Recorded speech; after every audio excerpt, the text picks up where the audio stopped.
Bonjour à tous, bienvenue sur la chaîne Déclic. Aujourd'hui on va parler de Amazon qui lance Amazon Air en Inde. On parle de ça juste après ça.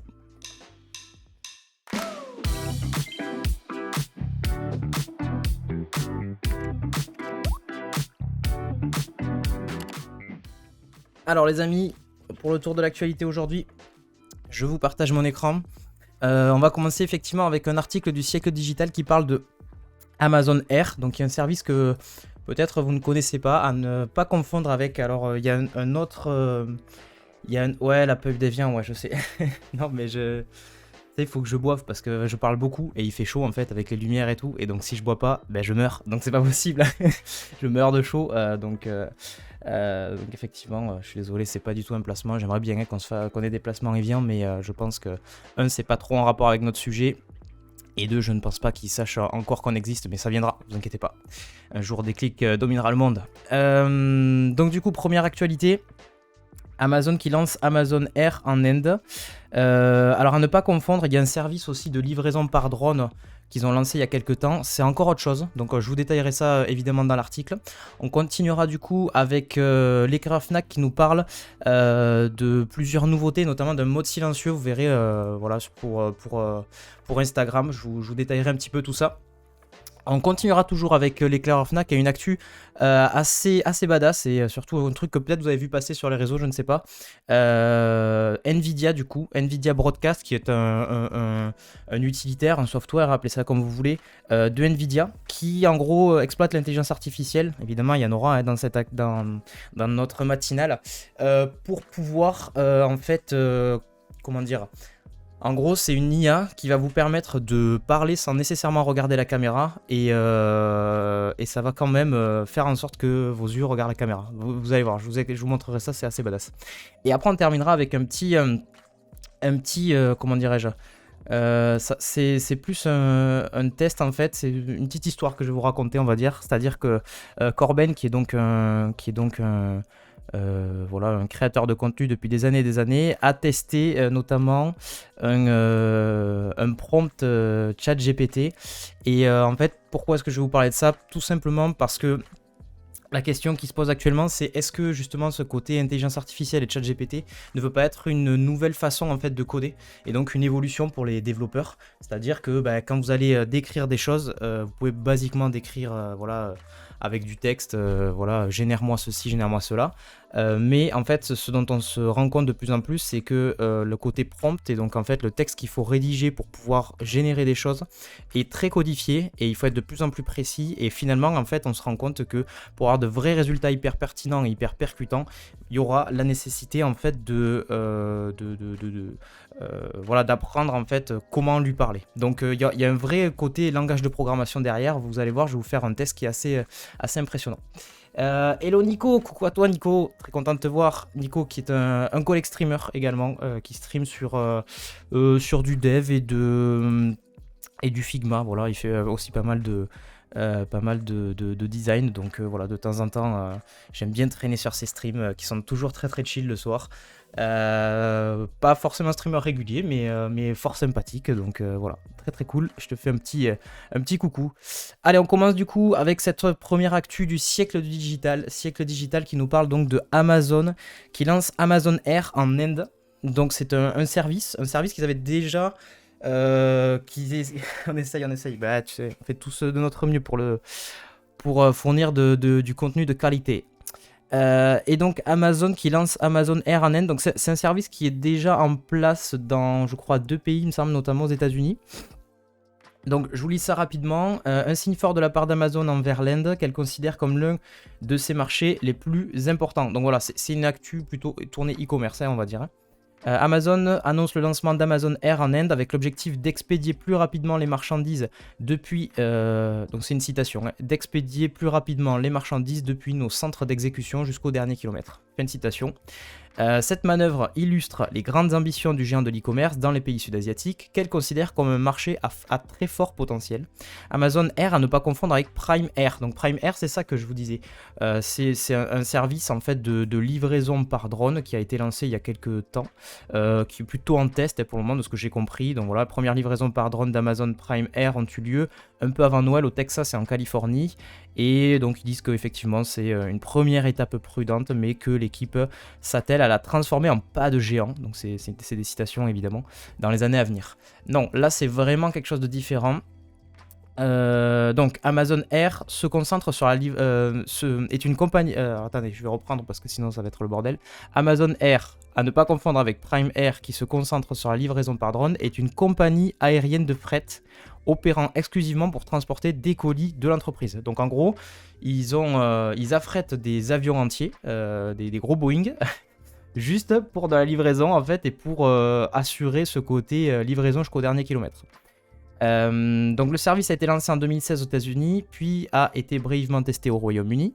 Il s'est développé pour inclure plus de 110 avions à travers 70 destinations dans le monde, et l'Inde est le troisième marché dans lequel il est déployé. Amazon va exploiter la capacité de cargo de 2 Boeing 737 et 800. Moi je m'y connais pas trop en avion, je vous avoue, mais ça me paraît... ça a l'air méga... comment dire, il déploie les grands moyens, qu'on va dire. Et qui est donc exploité par la compagnie QuickJet Cargo Airlines. Chaque appareil d'Amazon Air va expédier des milliers de colis chaque jour et desservira les villes. Alors là, attention, parce que c'est des villes, c'est pas facile à prononcer. Hyderabad, Bengaluru, Delhi et Mumbai. Voilà, les deux derniers, ça va, je les connais.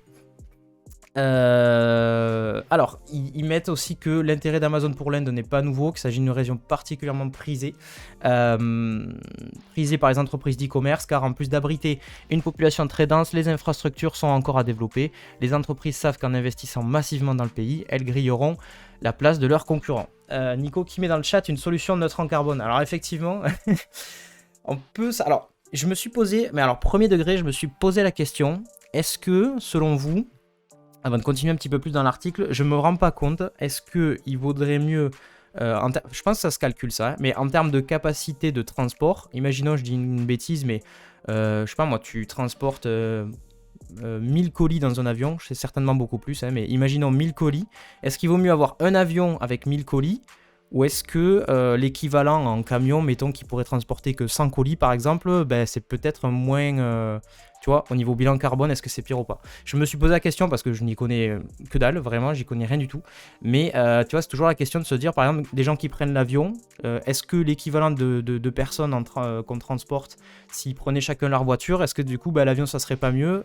J'arrive pas à répondre à cette question et c'est une vraie question que je me pose. Je pense qu'eux, ils n'ont pas forcément ces considérations-là, hein, ils sont plus sur de l'optimisation et de faire en sorte que le service aille de plus en plus vite, mais voilà. Bob Kimé, ah ben Jeff Bezos, c'est sûr que lui, la planète, c'est vraiment sa préoccupation première. Voilà, un petit troll. Et Sin Kimé, un dirigeable, sinon, pour un bilan carbone moindre, mais plus lent. Voilà, c'est une solution, c'est aussi une solution. Mais c'est une vraie question. Hein. Moi, je me suis dit, est-ce qu'en termes d'impact, c'est pire d'avoir un gros avion, on va dire, que plusieurs petits camions je veux bien votre avis, mais moi, je n'ai pas la réponse. Alors, qu'est-ce que l'article nous dit d'autre? Cette initiative fait suite à la fin 2022 à l'ouverture d'Amazon de son réseau de transport et de logistique aux marches entières, aux entreprises et aux marques de vente directe dans le pays. Récemment, le géant de l'e-commerce a d'ailleurs déployé Prime Gaming en Inde ainsi que Prime Lite, un abonnement moins cher. Ça me fait tout à fait penser à une actu dont on avait parlé il y a quelques temps, où je vous expliquais que théoriquement, très prochainement, il y aura la possibilité en fait de, en tant que e-commerçant, d'utiliser Prime directement sur son site. Donc ça veut dire que demain, je parle de demain, mais dans un futur proche, pour le moment c'est que aux États-Unis. Théoriquement, Amazon Prime, le programme Prime, il prévoit de le déployer sur tout le monde. Tous les e-commerçants, en fait, qui seront éligibles dans la zone, évidemment, mais dans une zone bien définie. Mais ça veut dire que très prochainement, si le truc fonctionne, Amazon va devenir un transporteur, en fait, à part entière, quoi. C'est vraiment leur délire et on voit que, avec ça, ça confirme vraiment leur intention. Sinkime, c'est pas une blague, le dirigeable. Alors, je ne sais pas si tu l'avais dit premier degré ou pas, mais est-ce qu'il y a déjà eu des tests qui ont été faits en dirigeable?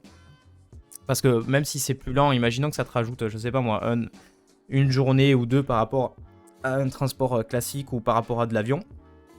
Ok, il y a déjà des tests qui ont été faits. Bah écoute, si jamais tu as un nom peut-être d'entreprise qui aurait lancé ça, moi ça m'intéresse en tout cas de le lire. parce que voilà, je savais pas. Je pensais que c'était du second degré, mais si c'est premier degré, écoute, ça peut être intéressant de regarder et d'intégrer ça. Et hello Figma Atelier, bienvenue à vous, ou bienvenue à toi, je ne sais pas. Très très content de t'accueillir. Bonjour Anto et la commu. Bonjour Figma Atelier, très content de vous accueillir ce matin. Rien en production pour le moment. Ok, bah même si c'est un peu en prod, moi ça m'intéresse de savoir s'il y a des gens qui ont fait des tests là-dessus. Voilà. Et je veux bien aussi ton avis du coup là sur la petite actu que je t'ai partagée au début. Je sais pas si t'étais là ou si t'étais un lurk. Mais Microsoft du coup qui stoppe en fait HoloLens. Je sais pas si t'as vu passer ça. Voilà. Alors, qu'est-ce que l'article nous dit d'autre le lancement d'Amazon Air apportera un soutien supplémentaire à 1,1 million de vendeurs en Inde, permettant ainsi la croissance des activités auxiliaires telles que le transport et l'emballage, explique la société dans un billet de blog. Et ensuite, bon, grosso modo, ce qu'ils disent, c'est que voilà, donc ils cherchent en fait effectivement ce service de livraison au dernier kilomètre. Les livraisons sont assurées à 100%. Sont assurés dans 100% des codes d'accès et plus de 97% des clients reçoivent leur colis dans les 2 jours suivant leur commande. Et donc ce que je ne savais pas par contre, c'est qu'ils ont effectivement un concurrent qui s'appelle Flipkart, soutenu, donc c'est une espèce de branche, ou je sais pas s'ils sont soutenus ou si c'est une branche de Walmart, et qui apparemment est bien plus en avance qu'eux, donc voilà, d'où le fait qu'ils se concentrent un petit peu là-dessus.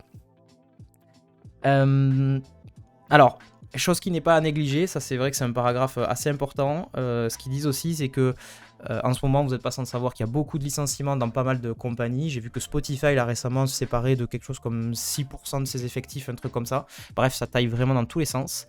Et c'est un peu bizarre, entre guillemets, de voir tous ces investissements. Voilà, on investit dans des compagnies de fret, dans des avions.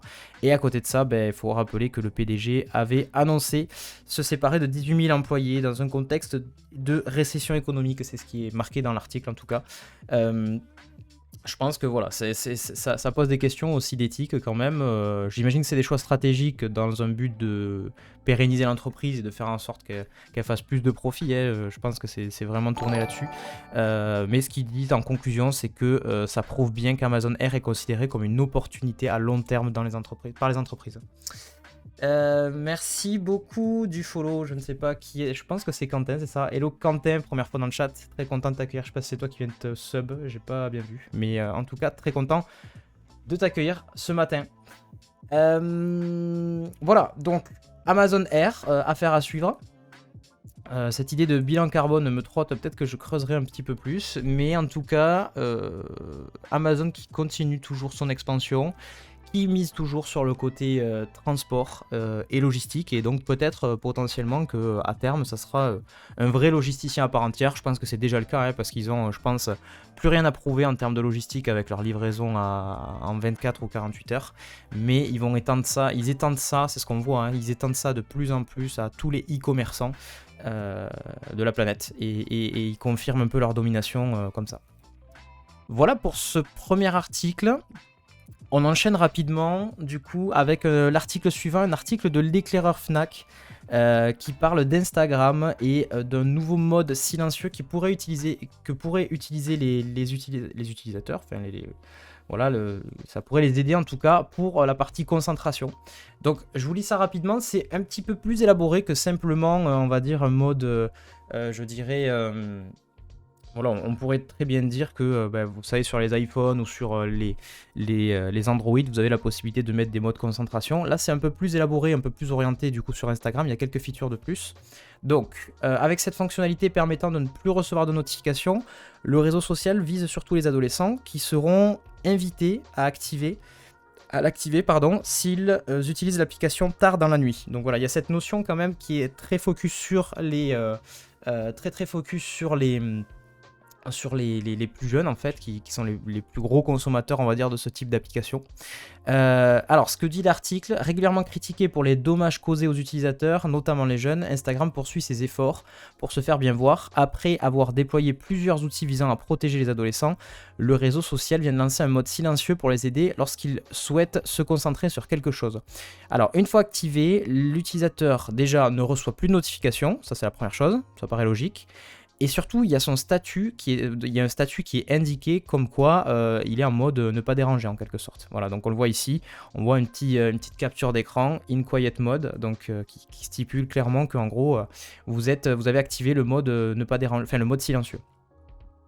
En plus de ça, donc statut d'activité de son profil, et ensuite donc Instagram enverra en plus de ça des réponses automatiques aux personnes qui vont en gros si jamais vous êtes dans votre mode silencieux et qu'il y a des gens qui vous écrivent sur Instagram, parce qu'il y a beaucoup de gens qui utilisent Instagram dans le cadre un peu comme Messenger pour échanger, discuter, vous aurez des réponses automatiques disant m'embête pas, je suis en mode silencieux, donc ne pas déranger quoi.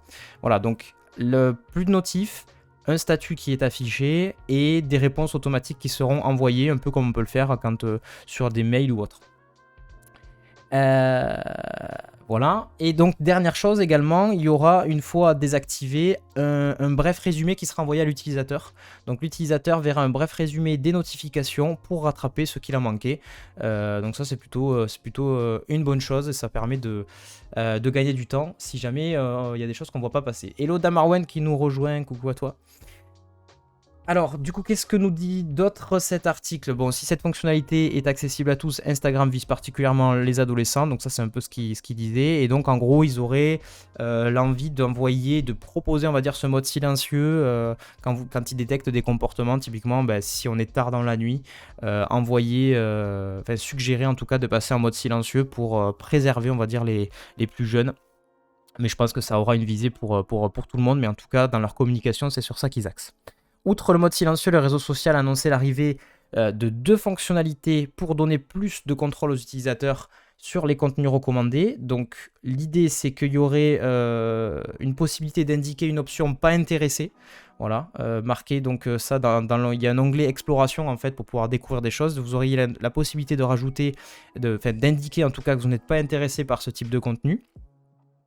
Et donc en plus de retirer le contenu, Instagram suggérera moins de posts similaires dans cet onglet, mais aussi les Reels et la recherche. Donc en gros, vous voyez passer dans le mode exploration, je sais pas moi, un post sur une thématique qui ne vous intéresse pas, je sais pas moi, ça va être, je sais pas moi, un match de foot. Vous dites que vous n'êtes pas intéressé et directement l'algo en fait va éviter de vous pousser des sujets en lien avec ce que vous avez indiqué. La deuxième fonctionnalité, qui a été aussi mise en place, c'est la possibilité de ne pas voir des contenus comprenant certains mots, emojis ou hashtags. Voilà, ça c'est quelque chose qui peut être assez pratique. Je passe à un cas très très concret. Quand par exemple vous suivez des films, des séries, ce genre de choses, et qu'il y a des épisodes qui sortent et que vous voulez pas vous faire spoiler, typiquement, voilà, le dernier épisode de Game of Thrones, bon c'était il y a quelques temps maintenant, mais je sais pas moi, quand il y aura le dernier épisode d'une série que vous ne voulez pas vous faire spoiler, vous pouvez mettre certains hashtags, des emojis, des mots que vous voulez filtrer automatiquement. Ça, je trouve que c'est une feature qui est plutôt intelligente. Et après, dernière chose, avant d'en conclure sur ces nouveautés sur Instagram, Instagram continue de développer son outil de contrôle parental pour aider les parents à discuter avec leurs enfants. Ils ont désormais la possibilité de voir les comptes bloqués par leurs adolescents. Donc voilà, il y a un côté contrôle parental qui est développé de plus en plus et je pense que c'est plutôt une bonne chose. Bob qui met en vrai le mode a l'air sympa. Par contre, ça serait pas mal de désactiver les réponses auto, pas fan de ça de manière générale.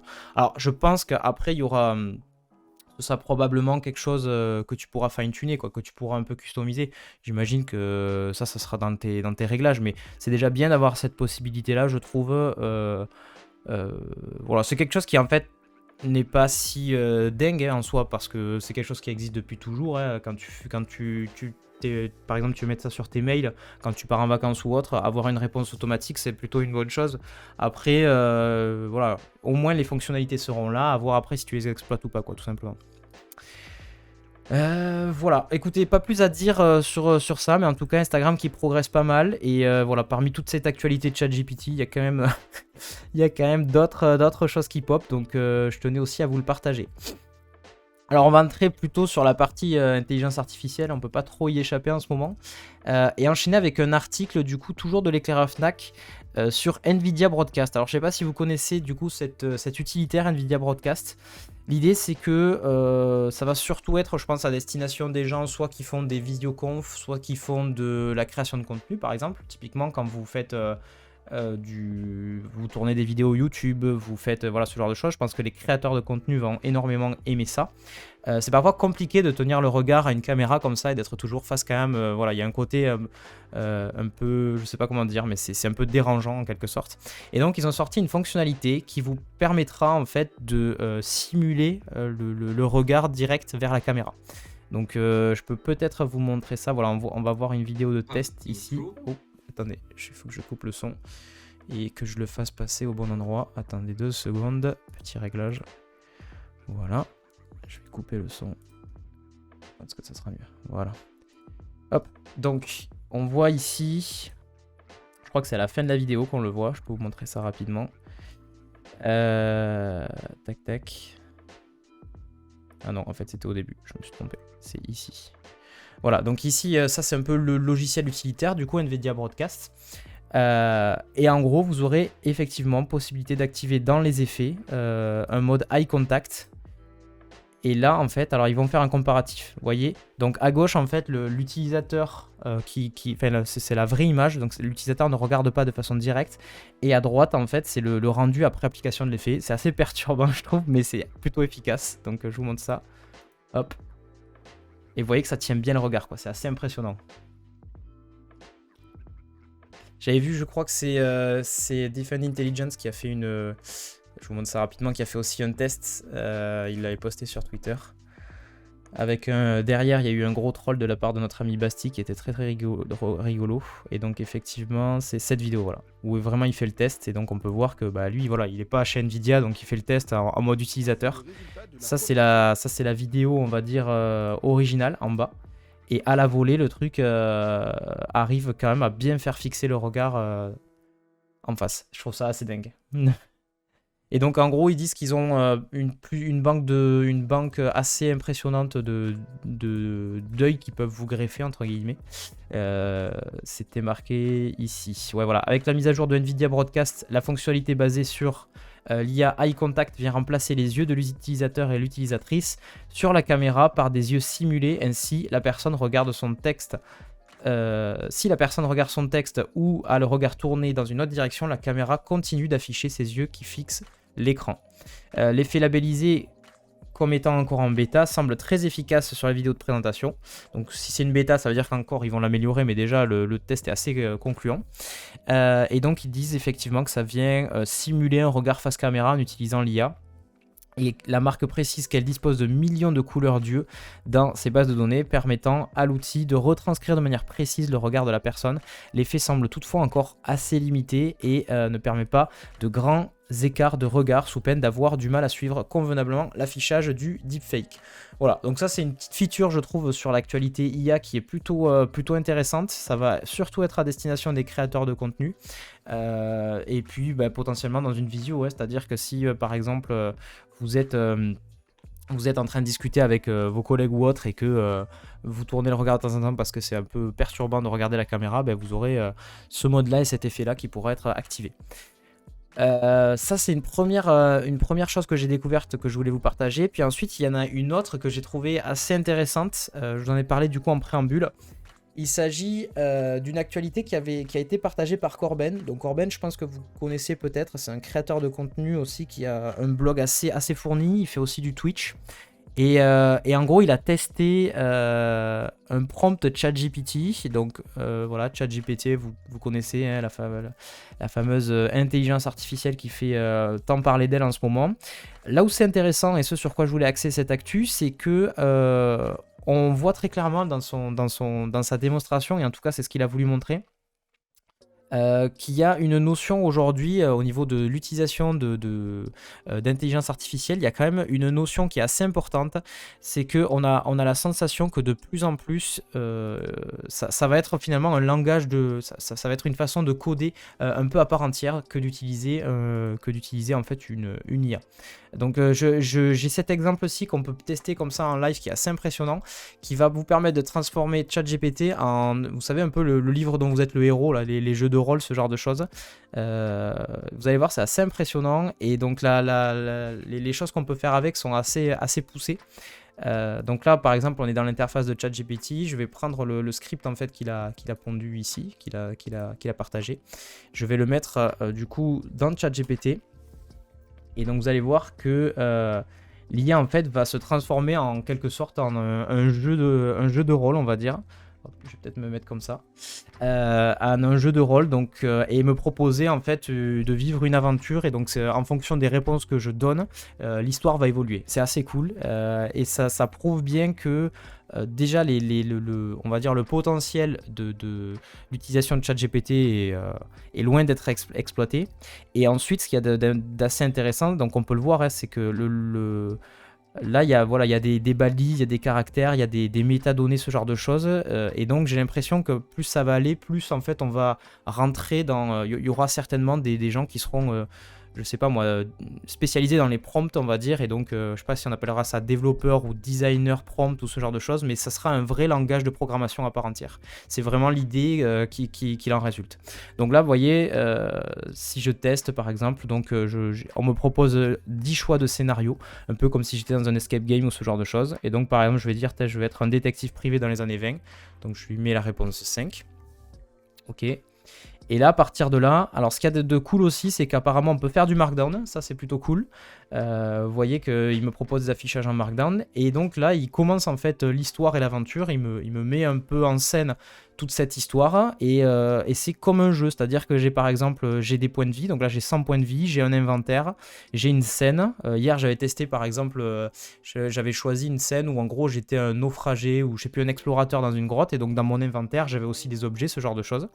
Et donc il me propose en fait des actions possibles. Donc il me dit par exemple, vous êtes dans une pièce sombre et enfumée, les murs recouverts de papier peint défraîchi et des meubles en bois sombre. Il y a une porte fermée à clé devant vous et une fenêtre ouverte qui laisse entrer un peu de lumière. Qu'est-ce qu'on fait? Est-ce qu'on regarde par la fenêtre? Est-ce qu'on essaye d'ouvrir la porte fermée à clé? Ou est-ce qu'on essaye de faire une autre action? Donc par exemple, je vais lui dire réponse 2.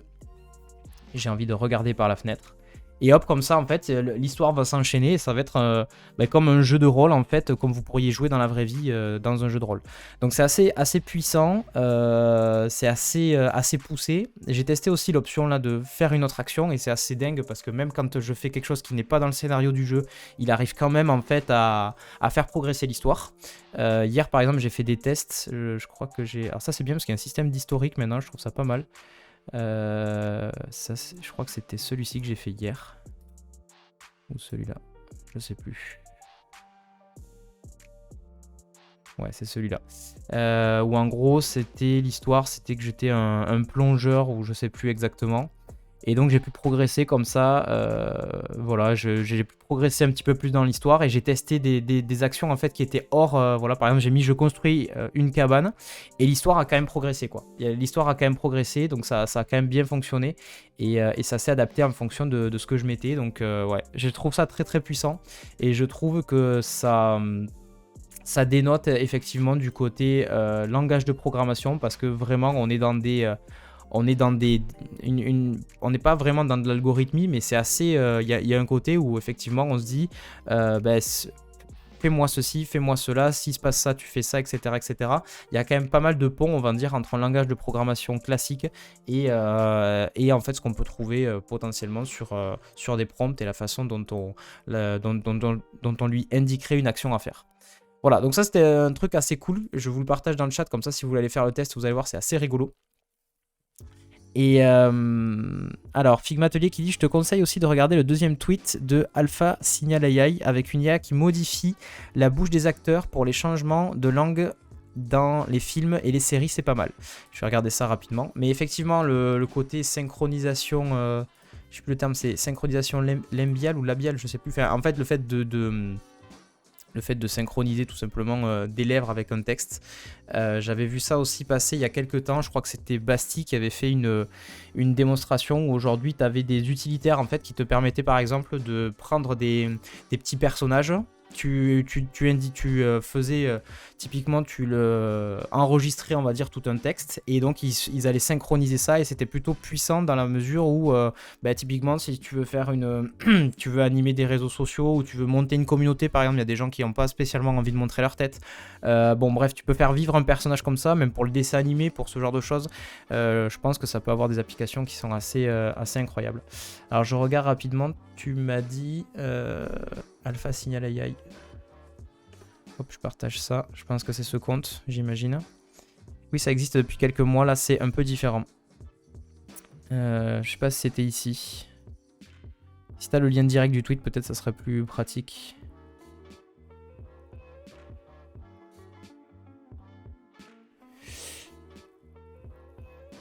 Bon, je veux bien que tu m'envoies le lien direct, ça sera peut-être plus pratique. Mais oui, de toute façon, de façon globale, là aujourd'hui, les applications pop dans tous les sens. En plus, comme il y a un buzz et qu'il y a beaucoup de marketing autour, je pense que les gens investissent de plus en plus. Enfin, les entreprises en tout cas, ont moins peur d'investir dans ce type de technologie et en voient un peu plus, on va dire, l'intérêt. Donc, clairement. Merci. Alors, je regarde ça. Hop. Donc c'est celui-ci. Ok. Alors je vais pas mettre le son parce que je sais pas trop si j'ai au niveau des droits si ça sera bon ou si je me prends une DMCA, donc je vais peut-être pas tenter. Mais ouais, effectivement. Donc là on voit dans cette vidéo, il y a la scène originale. Ok.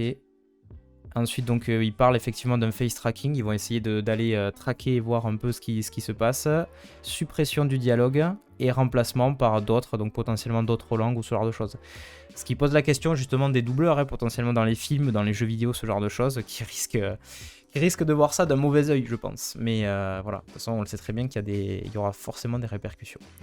Voilà, je ferme la parenthèse sur la partie IA. Évidemment, un petit peu obligé d'en passer par là parce que c'est un peu le sujet du moment. Mais on va reprendre un petit peu sur les actualités plutôt tournées purement web avec, comme d'habitude, le fameux Gartic. Les amis, est-ce que vous êtes chaud ? On va faire un petit Gartic Show, donc j'explique pour celles et ceux qui seraient là pour la première fois. Grosso modo, ce que j'aime bien faire, je commence par brosser quelques actualités à la une. Donc là, bon voilà, on a commencé un petit peu sur cette partie-ci. Et puis après, j'ai souvent beaucoup de petites actualités, on va dire, qui ne nécessitent pas forcément d'aller dans le détail, qui ne nécessitent pas voilà, d'y passer 2 heures et d'aller lire un article, mais qui peuvent être hyper intéressantes à partager. Et donc généralement je le fais sous format d'un petit jeu. Là pour le moment en ce moment on fait ça sous forme d'un Gartic. Donc en gros je vais dessiner on va dire je vais dessiner quelque chose à l'écran. Vous allez devoir deviner un mot et ce mot est en rapport avec une actualité. Donc je vous fais deviner un peu l'actu. Elia, hello, j'arrive à temps pour le jeu. Bienvenue Elia, très content que tu nous rejoignes. Tu arrives effectivement à temps pour le jeu du Gartic Show. On a fait un petit tour des actualités à la une qui était assez tourné, comme d'habitude, hein, en ce moment très tourné sur l'IA et sur Twitter. Il y en a aussi. Alors là, j'ai pas partagé forcément du Twitter, on a plutôt été du côté d'Instagram pour la partie social media. Mais tu vas voir qu'il y a potentiellement des actualités en lien. Donc je commence, je partage mon écran et on commence tous ensemble. Donc pour participer évidemment, vous n'avez pas besoin de faire quoi que ce soit, juste de taper les mots directement dans le chat et ce sera pris en compte. Vous n'avez pas de limite de tentatives, donc vous pouvez spammer le chat et tenter plein de choses. Il y en a beaucoup d'ailleurs qui font ça avant même que je commence, qui commencent à proposer des mots. Donc voilà, n'hésitez pas. On commence en tout cas avec la première actu. Tic tac tic tac. On va commencer avec quelque chose de simple comme d'habitude, histoire de hop, je vais ouvrir toutes les actus comme ça au moins je vais voir dans quel ordre je vous les fais passer. Alors c'est très cool que Figma Atelier soit là puisqu'il y a une actu Figma. Je n'en dis pas plus, vous allez voir. Et donc du coup on va commencer avec un premier relativement simple je pense. On va commencer avec quelque chose de plutôt simple. Je vais essayer de vous faire deviner un mot. Alors je sais pas comment je peux le faire deviner celui-ci.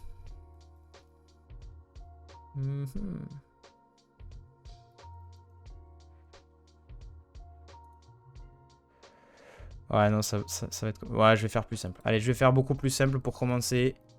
Hop. Ça va être en un mot. Donc, on va commencer par programmer. Ça va être mot personnalisé. Vous aurez 90 secondes et on va jouer ça en 5 manches, comme d'habitude. On démarre. Et je vais commencer avec un mot plutôt simple. Allez. Comme il y en a qui sont là pour la première fois. C'est parti, les amis. J'envoie.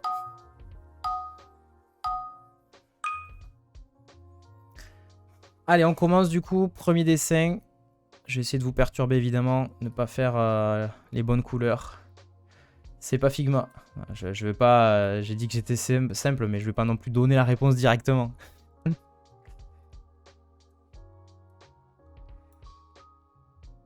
Commence à être un petit peu trop fort. Et Alexis qui devine le premier mot, c'était Netflix. Bien joué. Allez, je commençais simple. Hein. On commence avec Netflix, du coup, une actu du siècle digital qui nous annonce que Reed Hastings, qui est donc le fondateur historique de Netflix, ils étaient, je crois, 2 cofondateurs, il me semble, à la base. Et donc, Reed Hastings, c'était le dernier, en fait, des fondateurs qui étaient présents et qui, du coup, annonce sa démission en tant que PDG. Donc voilà, du coup, le cofondateur Netflix a décidé de raccrocher, mais dirigera le conseil d'administration de la société, donc il sera toujours présent, mais c'est pas lui qui sera à la tête de la société en question. Donc voilà, peu de temps après avoir dévoilé son bilan financier pour le 4e trimestre 2022, Netflix a annoncé le départ de Reed Hastings du poste de co-PDG. Cette décision intervient après une année particulièrement difficile pour le service de streaming. Reed Hastings a cofondé Netflix en 1997. Il a été rejoint au poste de PDG par Ted Sarandos en 2020. Il occupera désormais le poste de président exécutif de l'entreprise, ce qui lui laissera bien plus de liberté. Voilà, donc ça c'est pour l'actu Netflix. Je vous recommande, tant que j'y pense d'ailleurs, je crois que c'est Sofiane qui a fait une vidéo là-dessus, qui est assez intéressante. Est-ce que je peux la trouver ? Sofiane Netflix, je l'ai vu il n'y a pas très longtemps, c'est pour ça que je vous partage ça. N'hésitez pas à aller voir ça. Ouais, c'est ça, sur le compte de Sofiane. Sofiane, je ne sais pas si vous connaissez. On m'a fait découvrir ce YouTuber, c'est vraiment très très cool ce qu'il fait. Il fait des dossiers qui sont assez sympas. Et il en a fait une justement sur Netflix où il raconte toute l'histoire justement. Et il parle notamment de Reed Hastings. Donc voilà, si vous voulez en savoir plus, n'hésitez pas. Voilà, premier point remporté par Alexis, qui commence fort. Et on va continuer du coup avec une autre actu. Alors, je réfléchis à comment je vais vous dessiner ça. Je vais essayer de faire quelque chose... Ouais, c'est pas simple.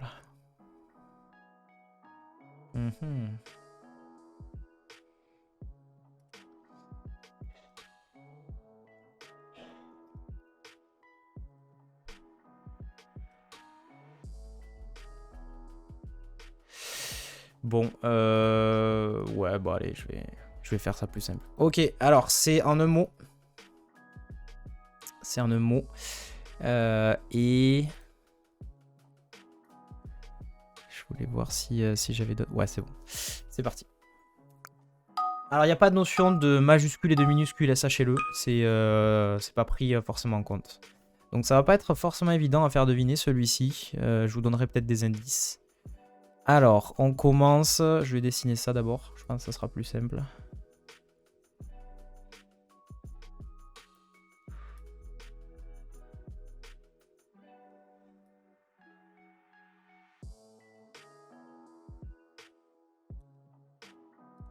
Shopify, Web, Amazon, non. Figma, ça sert à rien de le tenter, je le mettrai pas. C'est pas One Password, mais il y a de l'idée. Il y a de l'idée. En tout cas sur la thématique. C'est pas un nom directement de service ou autre. C'est pas le nom d'une entreprise. Hein. Voilà. C'est plutôt une thématique.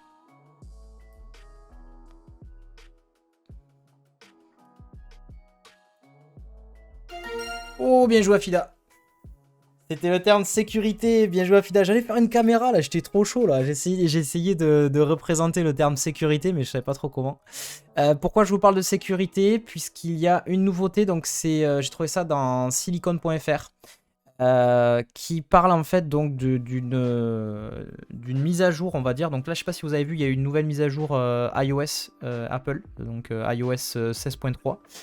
Et avec cette mise à jour et puis voilà d'autres pareil pour macOS la 13.2, il va y avoir du coup la possibilité maintenant d'utiliser des clés FIDO.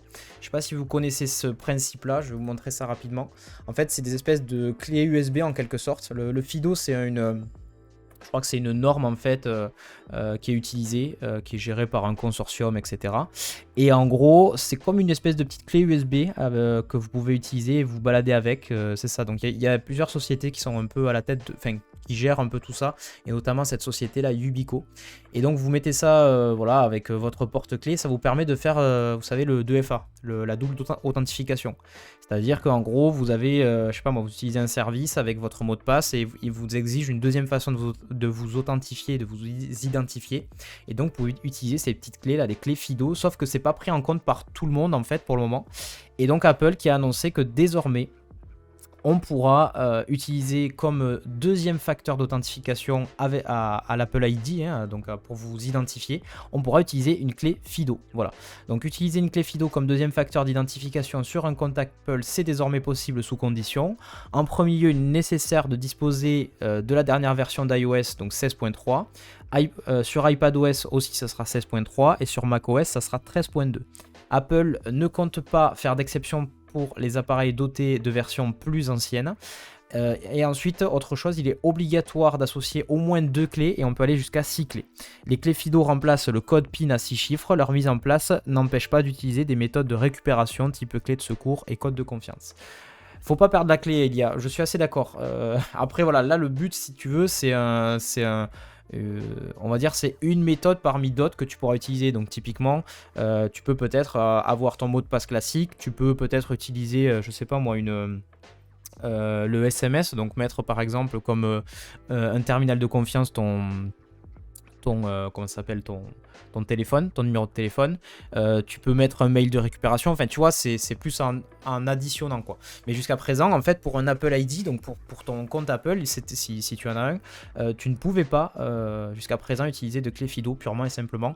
Je crois que c'était pris en compte par certains navigateurs, il me semble, à vérifier. Je sais pas, peut-être Chrome, il me semble, ou Firefox, je sais plus. Enfin bref, je sais qu'il y a des navigateurs qui prenaient en compte ça pour pouvoir s'authentifier aussi. Ben voilà, potentiellement, je me dis pour directement l'utiliser sur des sites web ou ce genre de choses. Mais en tout cas, c'était pas pris en compte jusqu'à présent sur Apple et maintenant on peut le faire. Donc c'est cool, ça veut dire que ça progresse. Il y a pas longtemps, on parlait aussi des passkeys. Parce que le sujet de la sécurité est un vrai sujet. Aujourd'hui, j'ai l'impression qu'il y a beaucoup de gens qui sont pas trop adeptes des gestionnaires de mots de passe. Moi, je vois mes proches. Voilà, quand vous êtes un peu technophile, ça va, mais quand vous n'êtes pas trop sur ce côté, je dirais, informatique et technophile, bah, du coup c'est plus compliqué de vous faire utiliser typiquement des gestionnaires de mots de passe ou ce genre de choses. Donc on essaye, enfin, je pense que les sociétés essayent de plus en plus de fluidifier ça et de rendre l'expérience la plus sécurisée possible, tout en évitant que ce soit trop pénible en fait et trop lourd à gérer au quotidien. Est-ce que tu sais comment récupérer les données d'un cloud quand t'as plus d'iPhone? C'est une bonne question. Alors, l'une des premières actus de cette chaîne, je me souviens, c'est qu'il y avait eu une refonte d'iCloud et la possibilité d'avoir iCloud en version web. Donc aujourd'hui, en théorie, si tu vas sur iCloud, hop, tu peux te loguer directement à ton compte dans un navigateur, donc sur un ordi, sur ce que tu veux. Tu peux te connecter et théoriquement, tu auras accès à tes données. Donc à vérifier parce que voilà, je suis pas à 100% sûr, mais pour moi c'est comme ça que ça fonctionne. Hein. Et donc tu auras accès en fait à une interface. Et je me souviens d'ailleurs que c'était, je vais regarder ça vite fait, mais sur la chaîne replay de Déclic, puisqu'on a une chaîne replay, je sais pas si vous le saviez, si jamais vous voulez consulter effectivement les matinales en différé et pas forcément en direct. Vous tapez Déclic Replay dans YouTube et vous aurez directement ça. Et je crois que c'était, yes, celle-ci. Refonte, nouvelle interface, Apple refond l'interface d'iCloud. Et donc on en avait parlé, je crois qu'il y a un moment où... voilà, c'est cette interface-là. Moi je me log pas parce que je sais pas trop, je sais plus sur quel compte je suis là, donc je ne pourrais pas prendre le risque, mais voilà. Effectivement, une interface web sur laquelle tu pourras avoir accès à tes données. Je vais essayer de tester, merci beaucoup, bah avec plaisir, avec plaisir. Allez, on enchaîne du coup, on enchaîne. Hop, est-ce que je suis sur la bonne scène? Yes. Avec l'actu suivante. Hop, je vais fermer mes petits onglets. Ok. Alors, soyons malins. Soyons malins.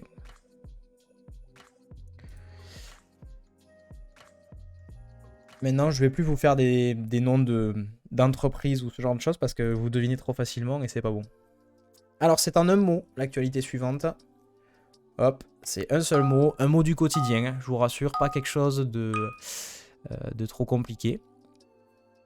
Et on commence. Alors, je commence à dessiner.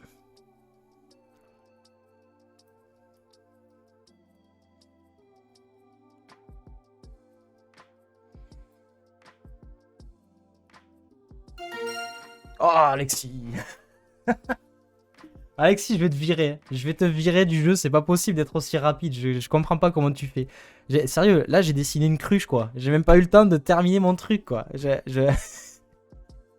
voulais partir sur un truc comme ça. Attends, fais voir.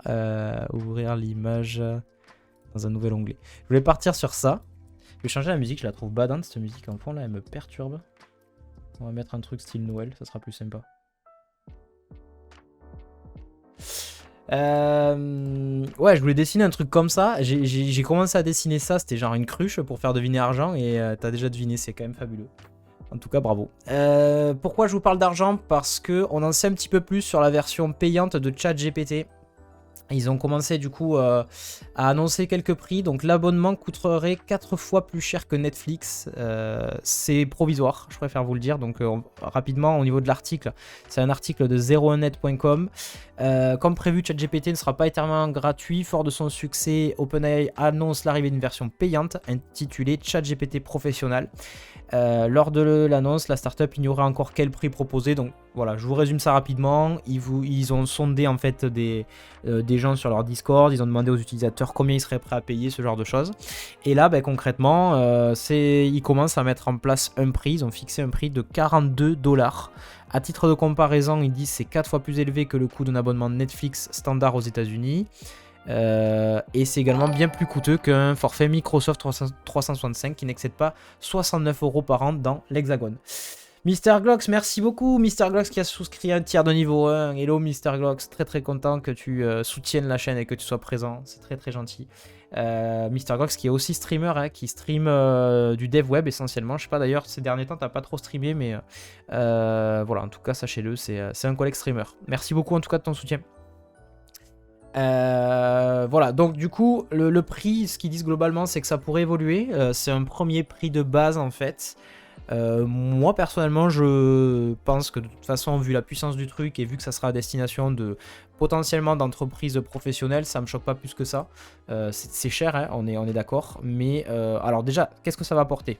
Ça c'est important. Il y a une personne qui était bêta-testeur là, qui s'appelle donc Zaid et qui a fait un partage un peu de ce que ça faisait de tester en version professionnelle. En fait, ça va vous apporter concrètement, vous allez être prioritaire, on va dire, par rapport au calcul des serveurs, ce genre de choses. Et surtout, ça va aller beaucoup plus vite. Donc, il fait le test. On voit l'interface. Donc, effectivement, il y a le plan à 42$, qui pour le moment est en bêta. Hein. Et donc, il fait un test, il met un prompt. Et vous allez voir, voilà, c'est très rapide. Ça, c'est vitesse réelle. Voilà, si jamais vous faites le même test avec le même prompt, ça va vous prendre beaucoup plus de temps. Donc il y a ce côté accélération à destination des professionnels qui en auraient le besoin. Mais vous voyez, moi je pense par exemple les outils marketing. Si vous prenez un outil comme SEMrush par exemple, qui est un outil qui permet un peu de traquer les positions en termes de référencement, etc. C'est des outils qui coûtent extrêmement cher parce qu'à destination de professionnels. Mais il y a des gens, typiquement des gens dans le SEO, qui ne peuvent pas faire autrement que d'en passer par ces outils-là et leur activité est basée là-dessus. Si demain ils n'ont pas ces outils-là, c'est beaucoup plus compliqué. Donc forcément, vu la valeur que ça apporte, ils mettent un coût beaucoup plus important. Voilà. Après, la question de l'argent est toujours très subjective, mais moi ça ne m'étonne pas, c'est ce que je veux dire, en tout cas que ce soit de cet ordre de prix-là. Oui, il faut que je retrouve le temps en plus en recherche de taf en ce moment, une fois stabilisé, on va reprendre tranquille. Ok, j'espère que tout va bien en tout cas de ton côté et que ton petit trésor grandit bien. En tout cas, j'espère que ça se passe bien de ce côté-là. Très très content de continuer à t'avoir évidemment sur les matinales. Voilà, donc du coup, ChatGPT Pro, 42$, à voir si ça évolue ou pas, mais en tout cas, le ton est donné et voilà, le modèle économique est en train de se mettre en place gentiment, quoi. Liberty qui dit licence Adobe plus licence PHP Storm plus Copilot. Je sais, je suis complètement d'accord avec toi. moi, je trouve effectivement que toutes ces licences, c'est vrai que ça fait excessivement cher à l'arrivée. Après, c'est une question de est-ce que, effectivement. En fait, c'est quelque chose qui, à l'arrivée, va te permettre de déterminer qu'est-ce qui est vraiment primordial pour toi. Parce que, bah, typiquement, il y a des moments où un outil, bah, clairement, sur le moment, ça va te coûter cher. Mais en fait, si tu le rapportes au temps que tu y passes et à la valeur que ça va t'ajouter, ben, peut-être que tu vas y gagner. Et je sais pas. Après, c'est des choses à arbitrer. C'est pas forcément simple parce que le rapport à l'argent des gens n'est pas du tout le même. Et encore une fois, c'est une grosse somme pour moi, 42$ par mois. Donc voilà, à voir comment ça va évoluer. Mais ce que je veux dire par là, c'est que je suis à peu près sûr qu'il y a des gens qui vont baser leur activité là-dessus et qui, en gros, vont créer de la valeur au travers de cet outil-là. C'est-à-dire que si cet outil n'existait pas, en fait, ils n'auraient pas de business, entre guillemets. Donc, est-ce que 42$ par mois, si derrière t'en génères je sais pas combien, est-ce que c'est beaucoup ou pas? Voilà. Par contre, c'est clair que tout ce qui est les utilisateurs lambda, voilà, comment ça s'appelle, on avait des cas d'étudiants par exemple qui voulaient tricher ou ce genre de choses. Déjà, première question, est-ce que vraiment ça apporte de la valeur? Parce qu'en gros, ça incite pas du tout à aller creuser des sujets et à vraiment faire tes devoirs comme il faut. Et seconde chose, est-ce que effectivement ces gens-là, ça va peut-être nettoyer entre guillemets et éviter ce genre de dérive quoi. Donc c'est peut-être une bonne chose à voir. Après, c'est clair que ça reste un coût, ça c'est sûr. Figma Atelier qui dit oui, si ça te rapporte de la thune, ça va. Ben voilà, moi je le vois comme ça. Après, on peut vraiment débattre. J'ai pas d'idée fixe, mais c'est plus ce que j'ai en fait. C'est plus ce que j'ai en tête en fait qui me vient. Allez, on continue du coup avec l'article suivant. Donc, hop, on continue. Alors, comment je vais vous faire deviner ça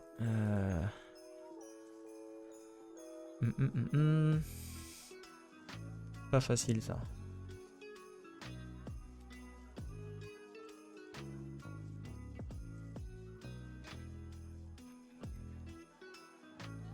Allez, j'ai peut-être une idée.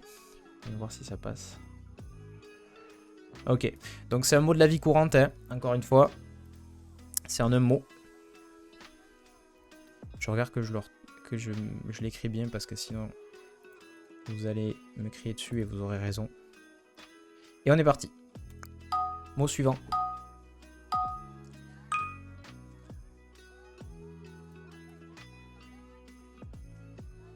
Je me rends compte que c'est des musiques de Noël que j'ai là dans les oreilles.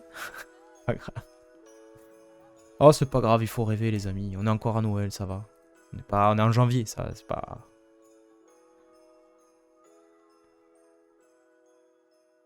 Alors, c'est un mot très simple, hein. C'est pas du tout un nom de... C'est pas stop. Oh là là. Il y a Dream qui a deviné. Le mot était interdit. Bien joué. Censure. Ah, ça aurait pu passer, censure. Sans interdit. Alors non, effectivement, Figma Atelier, je te l'ai peut-être pas dit, mais en gros, à chaque fois, je précise si c'est un mot ou deux mots. Et c'est pour ça que je disais en un mot au début. Si c'est des mots composés, je le précisais. Voilà, je te le dis. Pourquoi je parle d'interdit et d'interdiction voilà, parce que ça fait suite un peu à une actu qu'on avait brossée aussi la semaine dernière. Twitter qui annonce officiellement que toutes les applications tierces seront interdites désormais. Donc voilà, je vous refais rapidement le feuilleton, mais grosso modo, on a cru un bug, c'est-à-dire qu'il y a des applications qui utilisent les API de Twitter, qui utilisent en fait les services de Twitter à des fins de, par exemple, de créer une interface un peu différente ou ce genre de choses. Il y a des gens qui vivent là-dessus, et vraiment, il y a des gros business qui sont développés là-dessus. On nous parle de TweetDeck, de Tweetbot, ce genre de choses, qui sont des applis qui existent depuis des années. Je crois qu'il y en a, ça faisait 10 ans qu'ils existaient. TweetDeck, par exemple, c'est assez connu. Hein, ça vous permet d'avoir une interface un peu différente pour vos tweets. Bienta qui souscrit un abonnement. Wouh, merci beaucoup, merci. Il claque son Twitch Prime. Merci beaucoup Benta qui claque le Prime et qui soutient la chaîne, c'est très gentil de ta part. On ne doit pas être loin d'avoir un train de la hype, à mon avis, ça va pas tarder. 3e mois d'abonnement dans 3 mois consécutifs, merci beaucoup. Moi je prévois une scène pour les trains de la hype, comme ça je mettrai dans un petit chouchou comme ça et je ferai de la danse, ça pourrait être rigolo. Donc du coup Twitter effectivement on a cru si vous voulez la semaine dernière à un bug puisque toutes ces applis là ne pouvaient plus tourner. En fait ils n'avaient plus accès du tout aux API, c'est à dire ils pouvaient plus du tout utiliser les services de Twitter. Puis après, il y a eu un tweet de la part de Twitter qui disait que non, c'était bien intentionnel. Et en fait, la conclusion, je pense que c'est vraiment le dernier chapitre de cette on va dire de cette histoire, à moins qu'il y ait des évolutions futures, mais grosso modo la conclusion elle est là, ils interdisent officiellement les applications tierces, donc dorénavant vous ne pourrez plus utiliser TweetDeck ou voilà toutes les applications un peu qui existent depuis des années qui vous permettent d'avoir une interface un peu différente, vous serez obligé de passer directement par les applications officielles Twitter, donc sur iOS, sur Android ou les sites web. Pourquoi est-ce qu'ils font ça? Tout simplement pour pouvoir récupérer tout le trafic, en fait, tous les gens qui se seraient un peu éparpillés, ça fait un peu une hémorragie en quelque sorte, qui leur empêche de vous bazarder de la publicité tout simplement. Et donc, vu qu'actuellement le modèle économique est vraiment au cœur de toutes les discussions, voilà, c'est un peu la raison pour laquelle grosso modo, ils revoient un peu leur façon de faire. Piwi, bonjour à tous, première fois dans le chat. Bonjour à toi Piwi, très content de t'accueillir. J'espère que tu t'es abonné et puis que tu vas passer un bon moment avec nous. On est en train de jouer à un petit jeu qui est très sympa, qui me permet de vous faire deviner en fait l'actualité du moment, l'actualité web.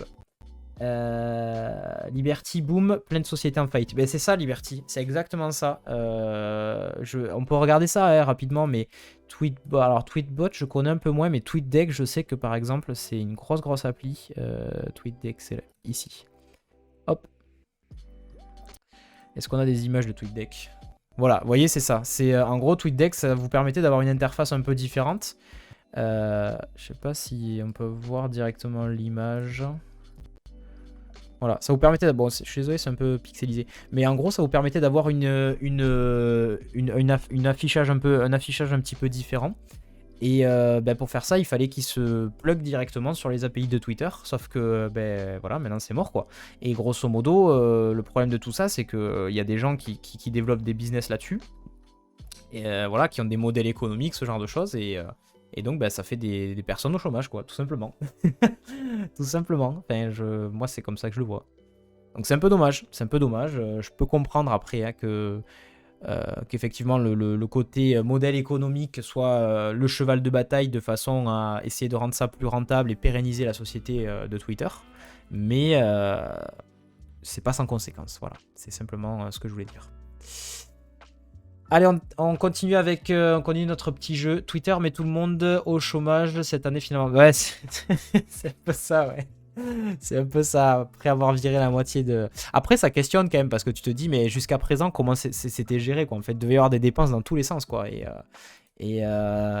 c'est clair que quand on savait déjà, avant qu'Elon Musk arrive, que la société, en termes de rentabilité, c'était pas trop ça. Bon, clairement, il a fait du ménage, quoi. Il a fait du ménage. Allez, on continue du coup avec l'actualité suivante. Comment est-ce que je vous fais... Alors, attendez, il faut déjà que je l'ouvre. Et comment je vais faire deviner ça? Il faut pas que je mette quelque chose de trop évident. J'ai une idée. Je vais voir si j'arrive à trouver quelque chose en rapport.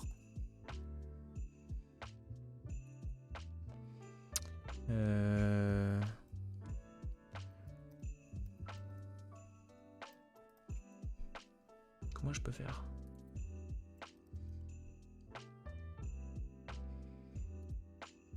Alors, en fait, quand je cherche, si vous voulez, j'essaye de... Je mets mon mot et avec le terme dessin derrière et je regarde dans Google Images si je vois quelque chose d'un peu facile en fait. Mais c'est pas forcément simple. Bon, je vais tenter. Écoutez, je vais tenter un peu comme je peux. Alors, ça va être en un seul mot. Ça va être en un seul mot.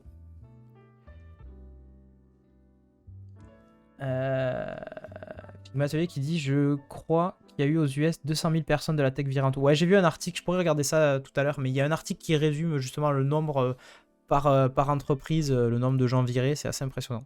Allez, on est parti, je crois que c'est le dernier mot. Je lance. Je sais pas comment je vais vous faire deviner ça. Je pense que je vais faire deviner surtout oralement.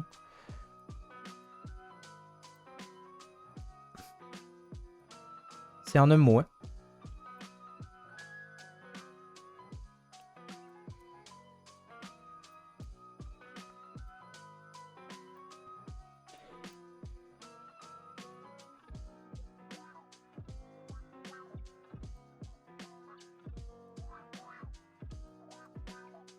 Hello Fredkiss, coucou à toi. Je tombais sur ton... L'autre jour, je tombais sur ton stream, Fredkiss. C'était 2h du mat. J'arrivais pas à dormir.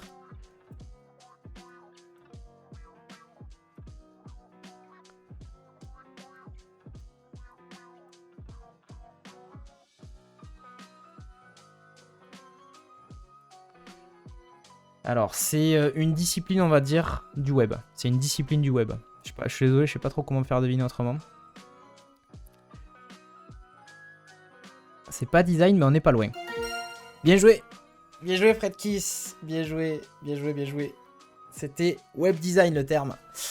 Web design, pourquoi est-ce que je vous fais deviner le terme web design? Tout simplement parce que Figma, justement, a publié un tweet qui était assez intéressant.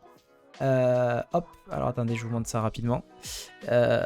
Donc Figma a fait passer un tweet où il montre donc une démo d'une personne, donc un développeur, il est dev advocate chez Figma, il s'appelle Jake. Et en gros, dans sa vidéo, il vous montre, alors je vais vous montrer ça directement et je vous explique, ça sera plus simple.